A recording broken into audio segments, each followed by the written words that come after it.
Елбасының өңіраралық кооперацияны дамыту туралы тапсырмасын орындау мақсатында Ақтөбеде 18-19 наурыз аралығында Жамбыл облысының күндері өтеді.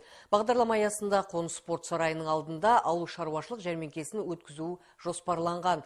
Онда Жамбыл облысының тауар өндірушілерінің өнімдері қойылады. Мамандардың айтуынша 180 тоннадан астам ет, сүт, көкөніс, қант және өзге де өнімдер жеткізілген. Ақтөбеліктерге арзан бағамен сатылатын болады. Сондай-ақ жергілікті кәсіпорындардың көрмесі өтпек. 25 тоннаға жылқы еті, 80 тонна көкөніс өнімдері, 15 тоннаға жуық сүт өнімдері, сосын 10 тоннадан астам қант, сосын тағы да басқа бакалеялық әртүрлі ауыл шаруашылық өнімдері әкелініп тұр. Бүкіл мына Ақтөбе қаласының тұрғындарын осы аталмыш жәрмеңкеге шақырамыз. Жәрмеңкеде бағалар сәйкесінше осы облыстың нарықтық бағаларына қарағанда 10-20%-ға арзан бағамен сатылатын болады.